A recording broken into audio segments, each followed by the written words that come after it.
Voici les titres de ce journal. La communauté internationale célèbre la journée de la langue arabe. La rédaction de Nour TV s'est rendue au lycée national Léon-Bas où elle a surpris quelques séances de cette discipline.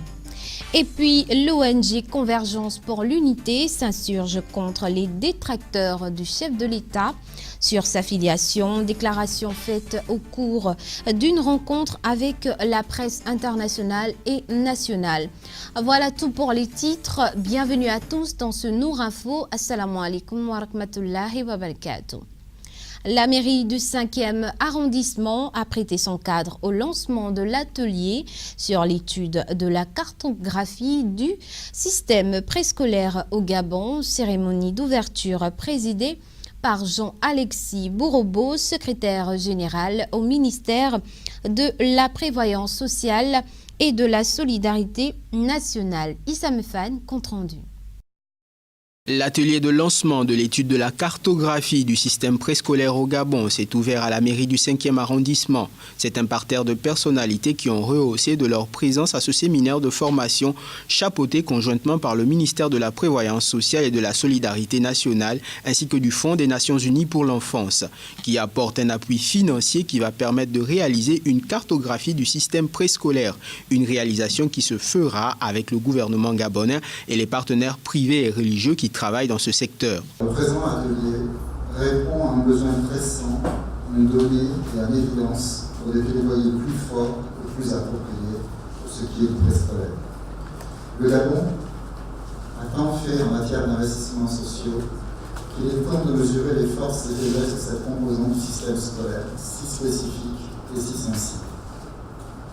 Monsieur le secrétaire général, je voudrais, au nom du Fonds des Nations Unies pour l'enfance, vous remercier pour avoir bien voulu prendre l'initiative de ce type de projet qui va permettre de mieux documenter les problèmes liés aux enfants du préscolaire par rapport à la famille et aux structures d'accueil.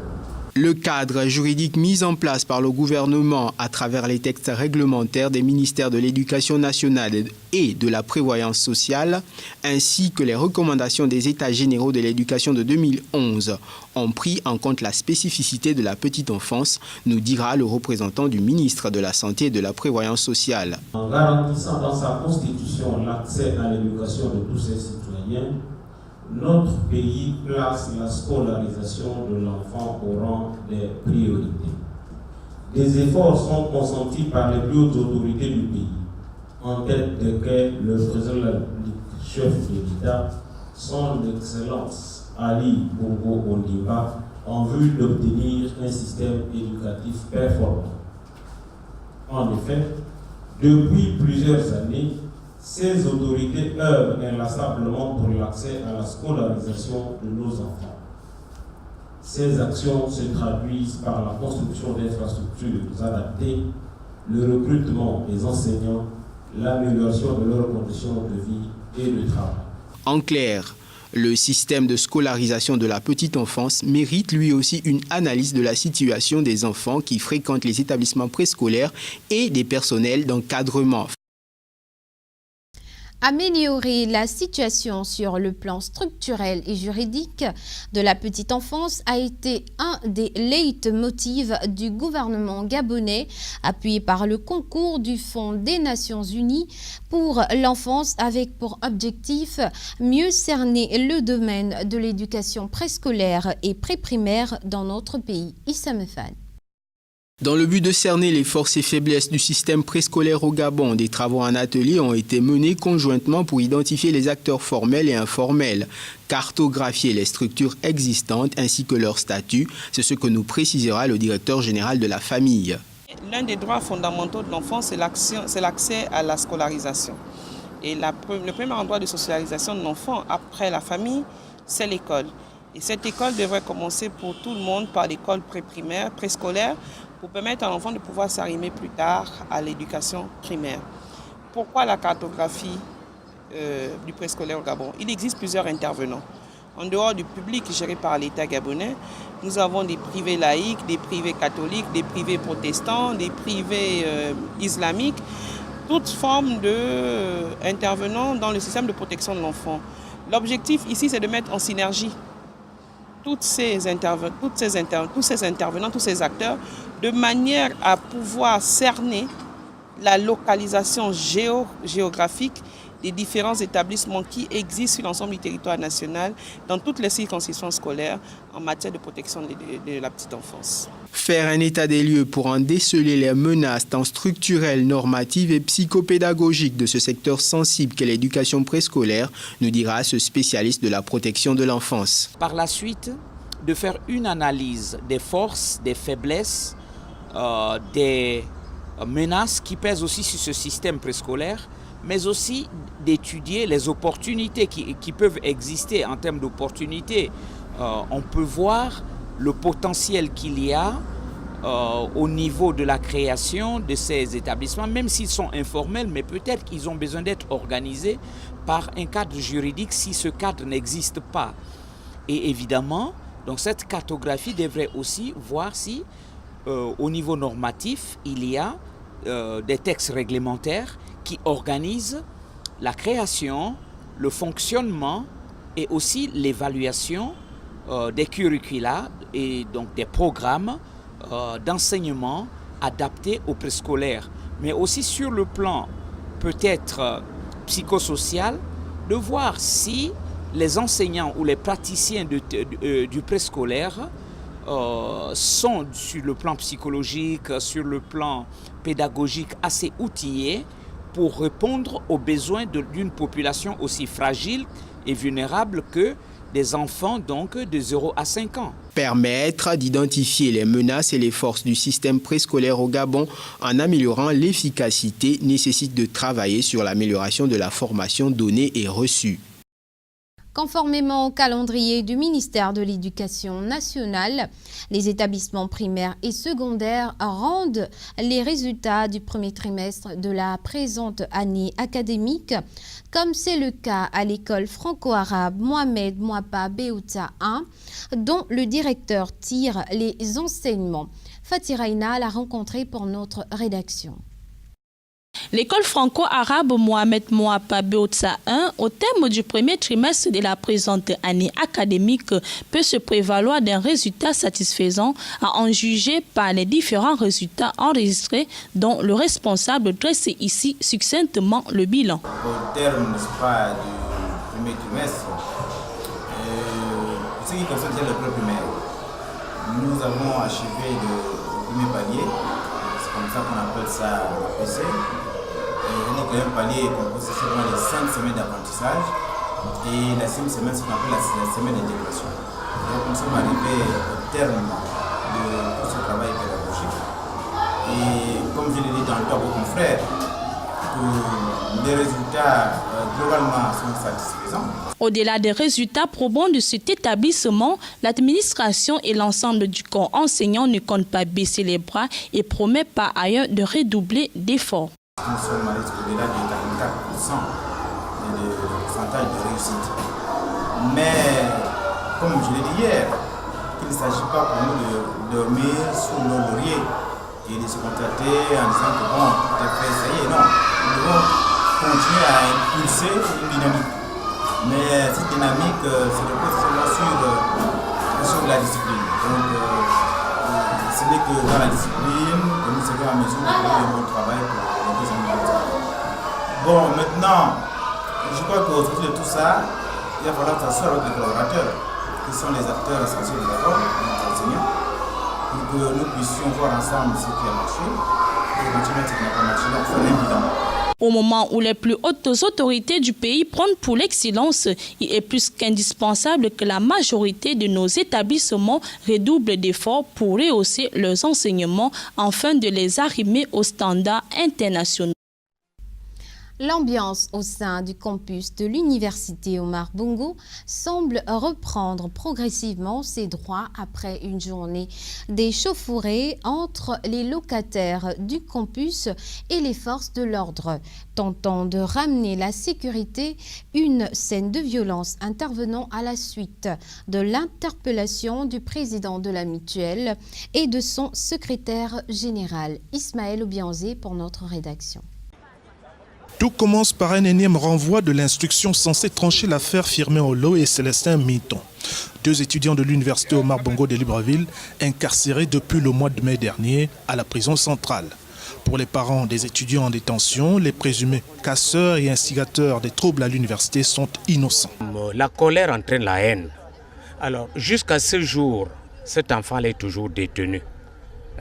Alors, parmi le club de ces fameux magistrats, personne ne bouge le petit trou. Nous avons même demandé la vigilance du président de la République pour qu'il puisse mettre la main sur ces magistrats pour qu'ils leur disent de libérer le pauvre enfant. Non seulement ces études sont suspendues, alors tout va de pire en mal. Les émeutes d'hier ayant entraîné l'arrestation d'un groupe d'étudiants dont le président de la mutuelle se sont parfois traduites par des scènes de violence sur le campus. L'interpellation de Nicolas Ondo et de Dufy Mito a envenimé une situation que l'opinion savait déjà très tendue. Il est pour nous obligatoire de montrer à ceux qui nous détiennent arbitrairement, quand je dis nous, c'est un nous inclusif parce que ce sont les étudiants qui sont incarcérés, à ceux qui nous détiennent arbitrairement que nous ne sommes pas d'accord avec cette manière de faire. L'étudiant n'est pas un poulet, l'étudiant n'est pas une marionnette qu'on peut diriger où on veut et quand on veut. Le président de la mutuelle, Nicolas Ondo, et son secrétaire général, alias Dufy, ont été arrêtés aujourd'hui dans les locaux du palais de justice. Nous attirons l'attention des autorités gouvernementales ainsi que rectorales. Sinon, le chef suprême, le chef d'État, ce qui se passe est gravissime. Nicolas Ondobam a été élu par des étudiants. Pendant que des étudiants réclament la libération de ceux-là qui sont incarcérés pendant 5 mois, au lieu de négocier, qu'est-ce qu'ils font? Ils entreprennent toujours dans des arrestations arbitraires. L'université Omar Bongo était sous surveillance militaire ce matin. Gendarmes et étudiants se sont encore essayés au jet des projectiles et gaz lacrymogènes. Le bilan des manifestations d'hier aujourd'hui se passe de commentaires. Véhicules caillassés et incendiés avec à la clé des arrestations parmi les étudiants en colère. Suite aux nombreuses attaques orchestrées contre le chef de l'État, ces derniers temps, l'ONG Convergence pour l'unité rompt le silence en invitant les détracteurs d'Ali Bongo Ondimba sur sa affiliation à plus de responsabilité et de patriotisme. Ousmane Bina et Hadj Isiak Bodorin Fafounmi, reportage.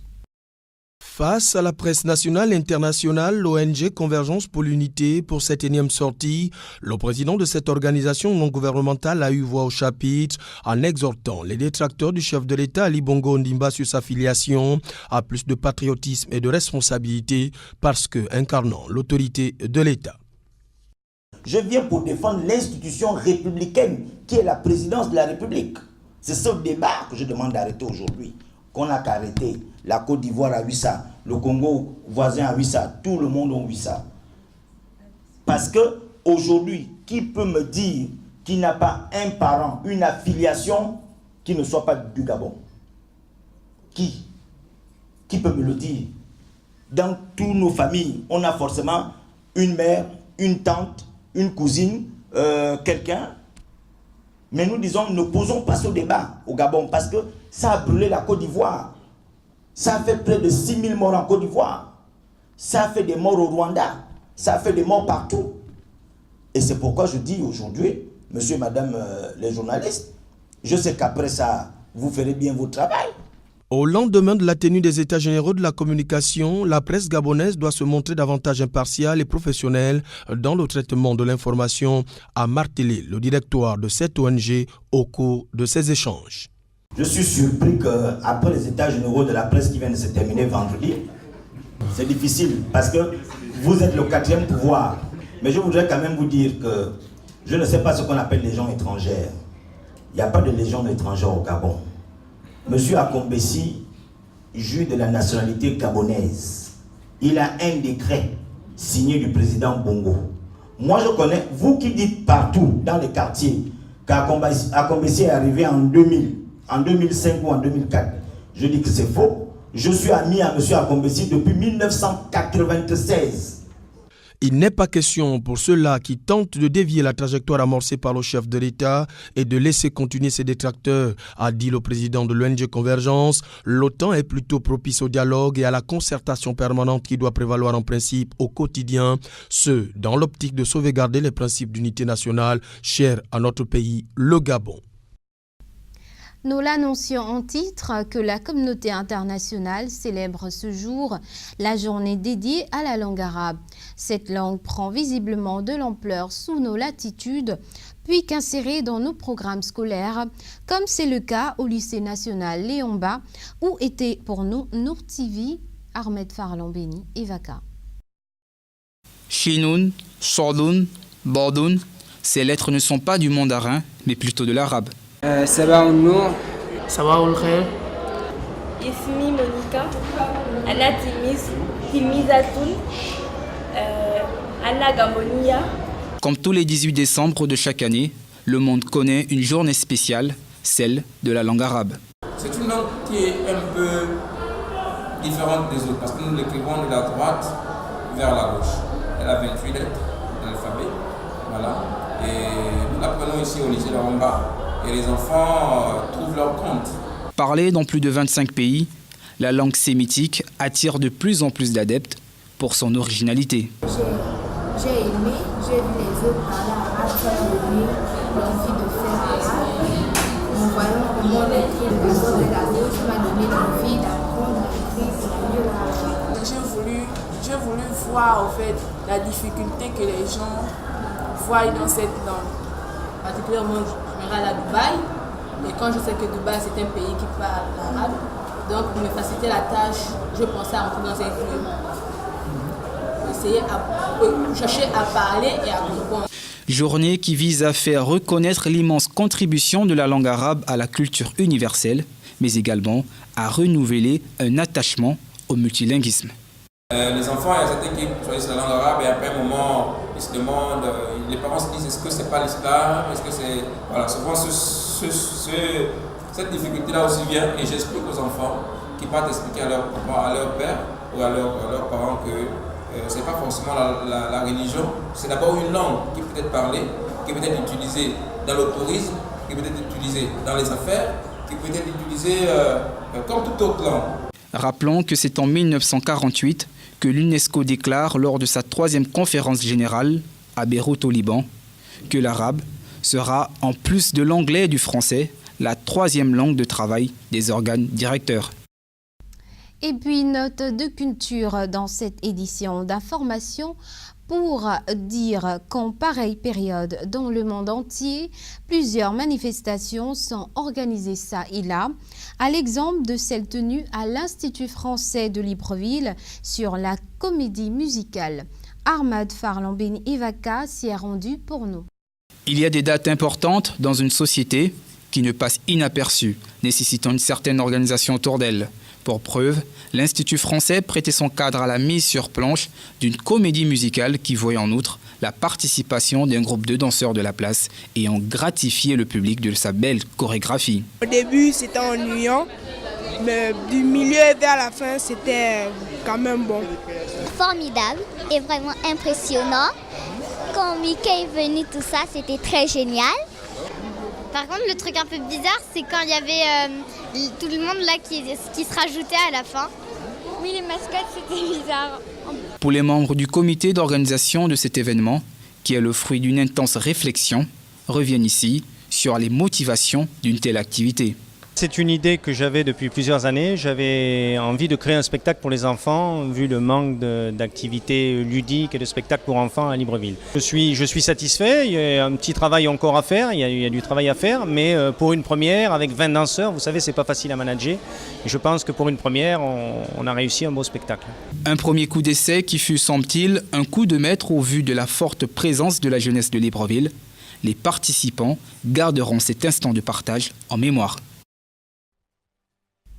L'actualité hors de nos frontières, alors que le tribunal pénal international pour le Rwanda ferme bientôt ses portes. Les acquittés sont laissés dans une situation incertaine, incapables de rentrer chez eux. Reportage. Je me souviens de ces bons moments passés avec ma famille avant d'être arrêté. Bien sûr, c'était aussi une période difficile, vu que nous avions fui le pays. Mais nous étions ensemble. Et ça, c'était très, très important. C'était en 1999, 5 ans après le génocide au Rwanda, où plus de 800 000 personnes ont été tuées en 100 jours. Prosper Mugiraneza était arrêté au Cameroun où il avait fui par le tribunal pénal pour le Rwanda.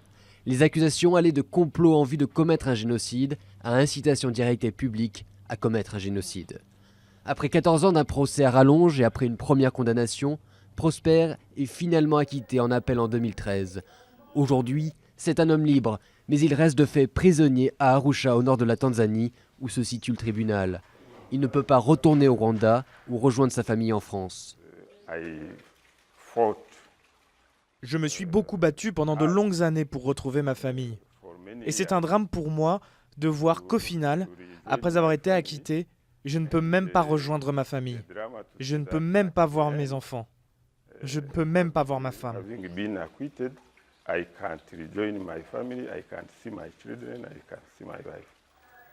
Prosper est l'un des 11 hommes qui vivent dans cette maison et dans l'incertitude. 8 d'entre eux ont été acquittés, les 3 autres ont déjà purgé leur peine. Casimir Bizimungu a lui aussi été acquitté.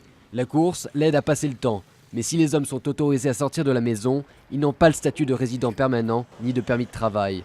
Pour Casimir, retourner au Rwanda n'est pas envisageable. Pour des raisons de sécurité, je ne peux pas revenir au Rwanda aujourd'hui. J'aime mon pays, j'aimerais y retourner, mais ma sécurité serait menacée si je revenais au Rwanda. Leurs demandes d'entrée au Canada ou en Europe ont été refusées jusqu'à présent. Ces hommes sont vus comme une menace pour l'ordre public pour des pays comme la France, qui ont rejeté toutes leurs demandes de visa. Dans un système d'État, lorsque vous êtes jugé et considéré comme non coupable, vous réintégrez la société. La société vous donne des droits et des privilèges. Le système de la justice criminelle internationale, qui est censé être meilleur, n'arrive pas en réalité à prendre en compte ces victimes et continue à violer leurs droits, puisque ces personnes ne peuvent pas vivre librement. Elles ne peuvent pas vivre avec leur famille, ne peuvent pas travailler, elles ne peuvent rien faire.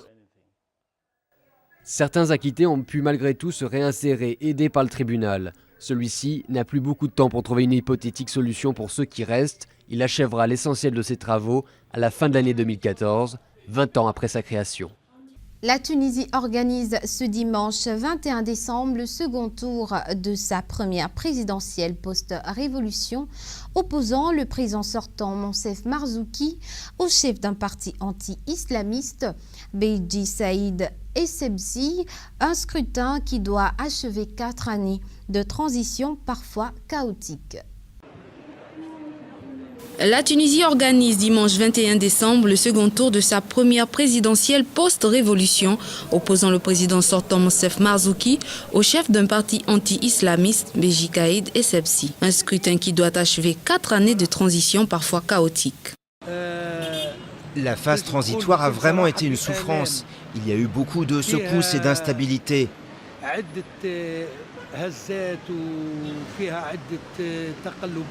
Nous n'avons pas connu de bonnes choses. Nous souhaitons que la phase transitoire se termine et que les élections soient intègres. J'espère que tout le monde ira voter et que tout va bien se passer.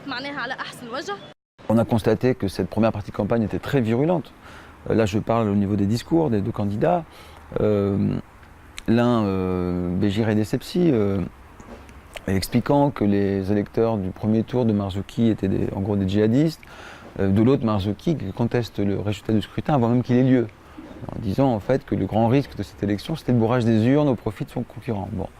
Tout cela indique une dramatisation de la campagne électorale. C'est la première série d'élections pluralistes, non pas pour une constituante, mais pour élire des gens qui vont faire la loi et qui vont nommer un gouvernement.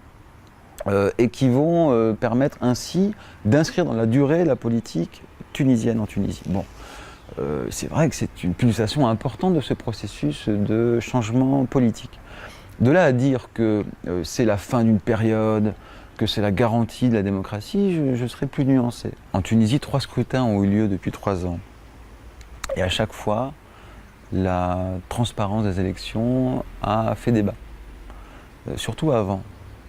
Et puis comme par enchantement, une fois les élections terminées, hormis quelques contestations ici et là, la plupart des acteurs ont validé le résultat des élections. Il n'y a aucune raison, je dis bien aucune raison, pour que le second tour de l'élection présidentielle échappe à cette règle. En classe ou derrière la caméra de leur smartphone, de jeunes Roumains s'attellent à combattre l'ignorance ou la nostalgie qui entoure le régime communiste.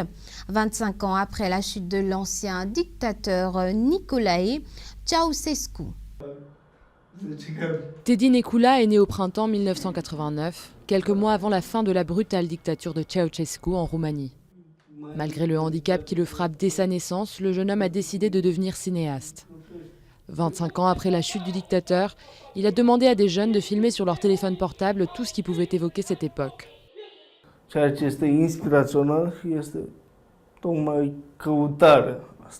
Ce qui est encourageant dans ce film, c'est le fait que des jeunes veulent et peuvent faire de la recherche avec leurs moyens. On crée une ouverture. Il faut en finir avec l'idée que les jeunes ne s'intéressent à rien, qu'ils sont blasés.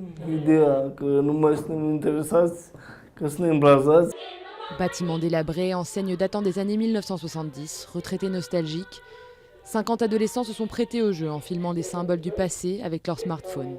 Une démarche qui cherche à rappeler les réalités du régime de Ceausescu, car dans ce pays extrêmement pauvre, un habitant sur 2 estime encore que le communisme a été une bonne chose, selon un sondage de 2013. Autre outil de mémoire, un manuel d'histoire du communisme enseigné dans près de 200 écoles roumaines, une première en Europe.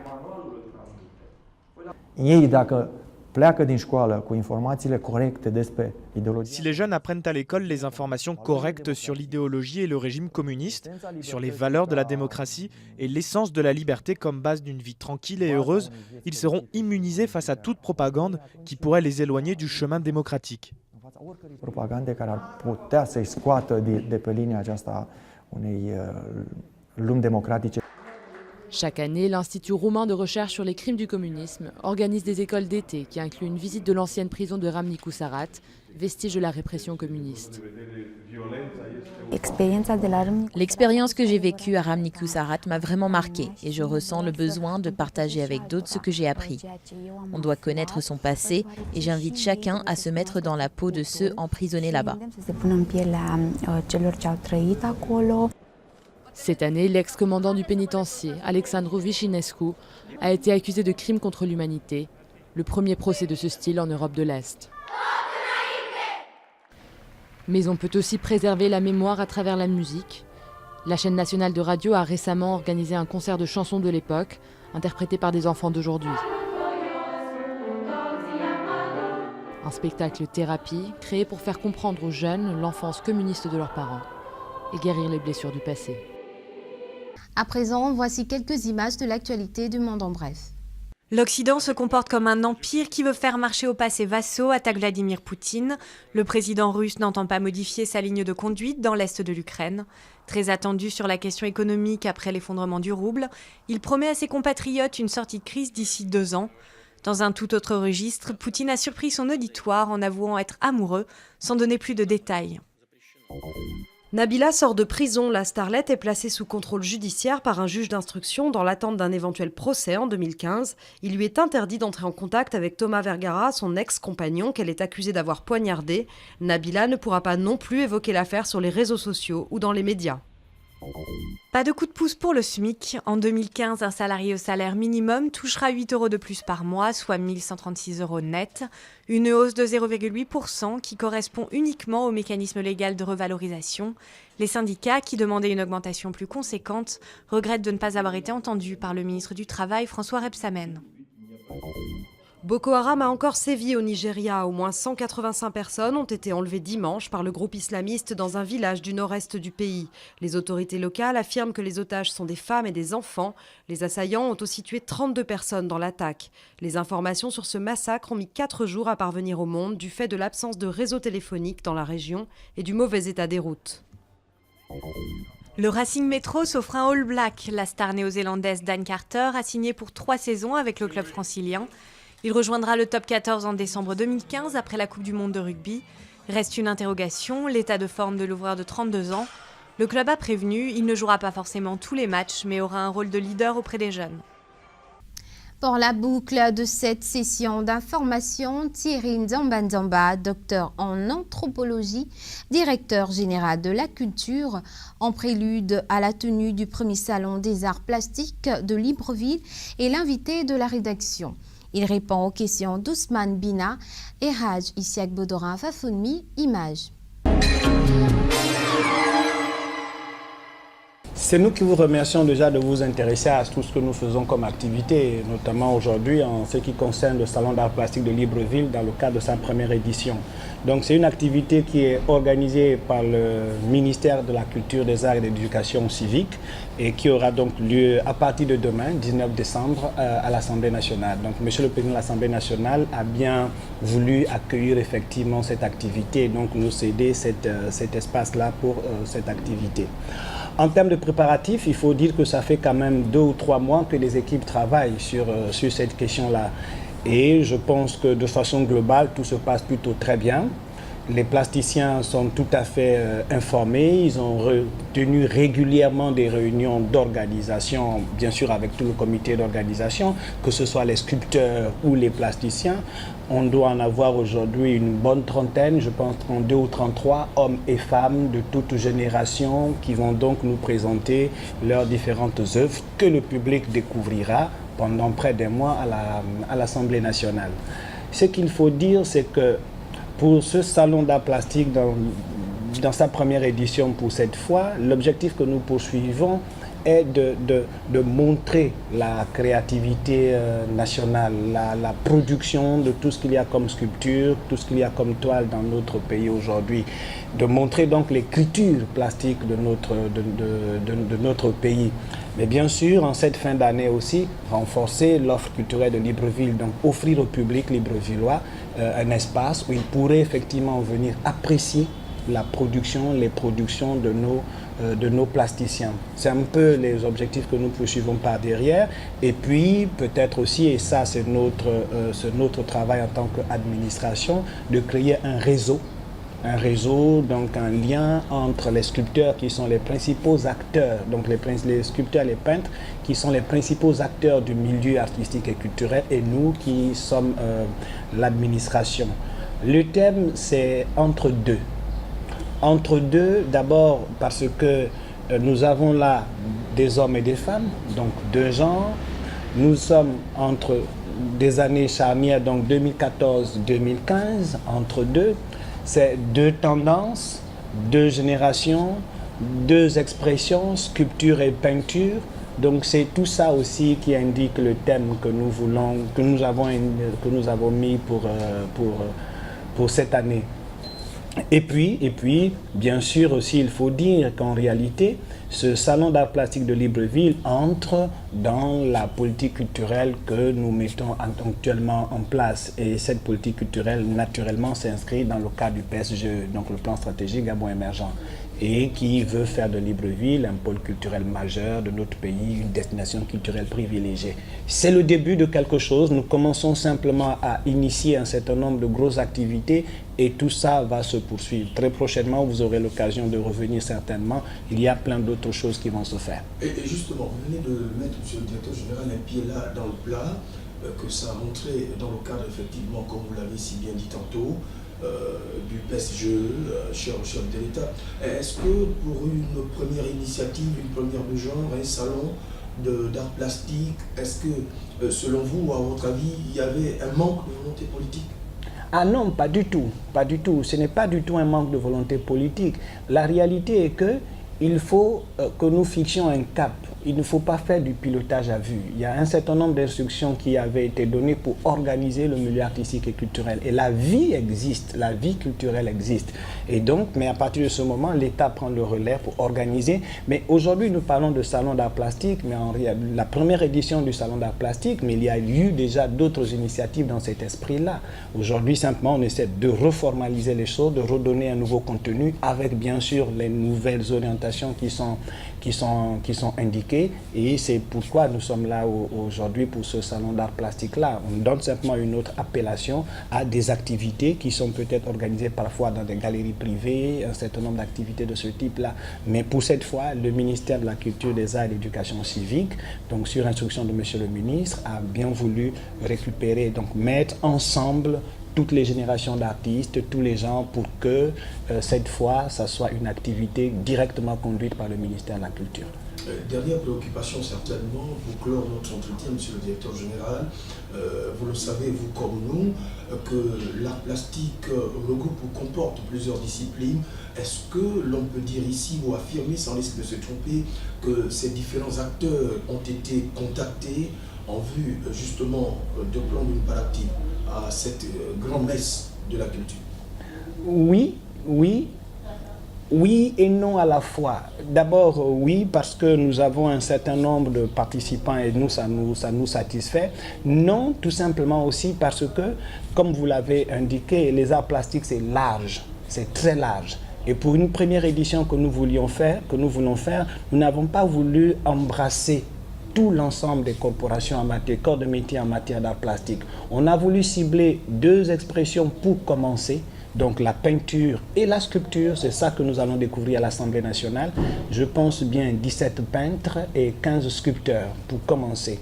Maintenant, évidemment, comme nous parlons d'un salon d'art plastique, avec les observations que nous aurons certainement à la fin de cette première édition, on verra comment intégrer progressivement les autres corps de métier en matière d'art plastique dans notre pays, que ce soit la céramique, certainement le stylisme, peut-être la bande dessinée. Il y a un certain nombre d'autres corps de métier dans les domaines des arts plastiques qui vont être intégrés. Et c'est pour ça que nous sommes restés sur l'idée de salon d'art plastique et non pas du salon de la peinture ou de la sculpture.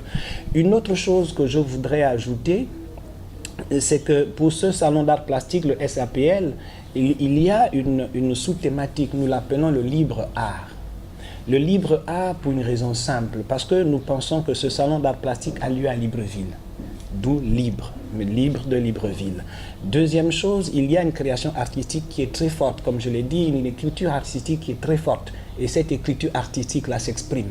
Donc c'est Libreville, libre art. Et troisième élément, il y a la liberté de l'artiste d'exprimer ses envies, d'exprimer son ressenti, d'exprimer un certain nombre de valeurs à partir de ses productions, qu'il s'agisse de la sculpture ou de la peinture pour l'instant. Donc pour le salon d'art plastique de Libreville que nous organisons à partir de demain, pour l'instant, donc le thème c'est entre deux et la sous-thématique c'est libre art. À partir de demain, 19 décembre, à l'Assemblée nationale. Et j'invite les publics, parce que nous préférons parler souvent de public en pluriel, j'invite les différents publics à visiter cette expo-là. Ils auront l'occasion donc de découvrir un peu la création artistique nationale et de voir quelle est l'écriture plastique de notre pays. Voilà, Monsieur le Directeur Général, nous allons boucler la boucle, comme on le dit si bien dans notre jargon. Souhaiteriez-vous certainement revenir sur un aspect que vous estimez avoir passé pieds joints? Ce sera votre mot de fin. Oui, je voudrais revenir sur la qualité des toiles. J'ai été séduit par le travail, de nos plasticiens. Je peux vous dire que, parce qu'en réalité, on a autour un peu moins de 100 toiles qui vont être présentées, 100 toiles et sculptures qui vont être présentées. J'invite vraiment le public à venir découvrir l'écriture plastique nationale et de voir effectivement que dans notre pays, il y a une véritable vie en matière d'art plastique. Et pendant un mois, cette exposition va être ouverte à l'Assemblée nationale, donc du 19 décembre demain au 15 janvier. J'invite le public, le large public librevillois et tous ceux qui peuvent venir d'ailleurs visiter la qualité des productions en termes de sculpture, de peinture de notre pays. Monsieur le Directeur Général de la Culture était l'invité de la rédaction dans le cadre de sa rubrique phare du journal télévisé. Nous vous disons merci. C'est moi qui vous remercie et merci beaucoup de nous accompagner dans cette activité-là. Merci. C'est sûr que nous aurons l'occasion de revenir vers vous pour un certain nombre d'autres activités qui vont avoir lieu incessamment entre maintenant et janvier de cette année, de l'année prochaine. Et c'est sur cette note que nous mettons un terme à cette édition d'information. L'actualité continue sur Nour TV. Assalamu alaikum wa rahmatullahi wa barakatuh.